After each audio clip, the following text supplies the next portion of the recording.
विधान परिषदेच्या 11 जागांची निवडणूक बिनविरोध होण्याची शक्यता, घोडे बाजाराचा धोका लक्षात घेता बिनविरोध निवडीवर भर असल्याची माहिती।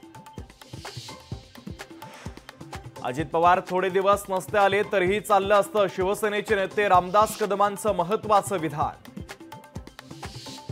दादांची कृपा म्हणून वाचलात नाही तर हिमालयात जप करायला जावं लागलं असतं, अमोल मिटकरींचं रामदास कदमांना ट्विट करत प्रत्युत्तर।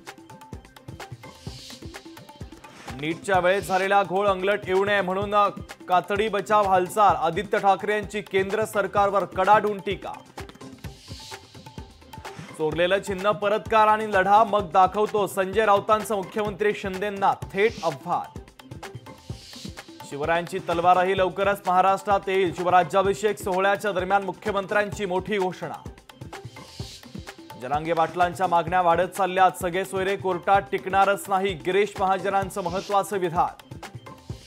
सरकार ओबीसी आंदोलनाकडे दुर्लक्ष करत असल्याचं ओबीसी आंदोलक नवनाथ वाघमारेंचा हल्लाबोल, तर 54 लाख मराठा कुणबी नोंदी खोट्या असल्याचा देखील त्यांचा आरोप। बिहारमध्ये एससी एसटी ओबीसींच्या 65% आरक्षणाचा निर्णय रद्द, नितीश कुमार सरकारला मोठा झटका, पाटणा हायकोर्टाच्या वतीने आरक्षणाचा निर्णय रद्द। पनवेलच्या आदई धबधबा परिसरातून 9 जणांची सुटका, पोलीस आणि फायर ब्रिगेडच्या जवानांनी केली सुटका, पावसाळी पिकनिक तरुण आणि तरुणींच्या अंगाशी।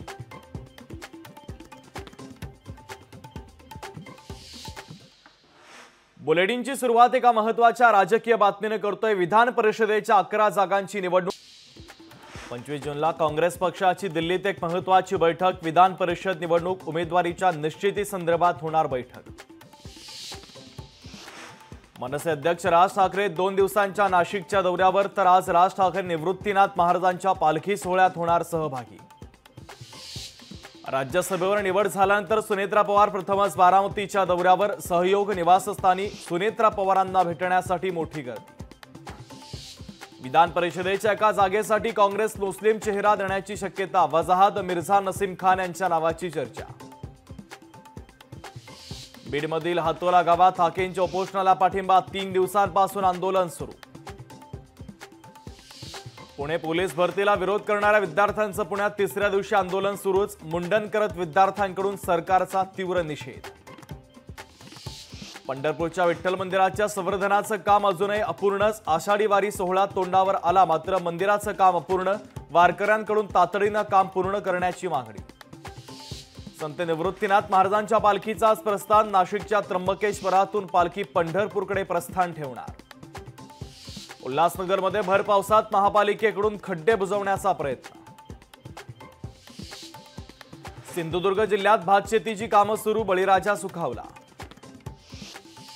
भिवंडी शहरात पावसाची तुफान बॅटिंग, शहरातील सखल भागात पाणी साठायला सुरुवात, तीनबत्ती भाजी मार्केटमध्ये गुडघाभर पाणी। कोल्हापूर जिल्ह्यात पावसाचा जोर वाढला, हवामान विभागाच्या वतीने कोल्हापुरात पावसाचा ऑरेंज अलर्ट जारी। जागतिक योग दिनाच्या निमित्तानं राज्याच्या ITI मधील 2 लाख विद्यार्थी उद्या करणार योगासनं, कौशल्य विकास मंत्री मंगलप्रभात लोढांचे सर्व ITI चालकांना आदेश।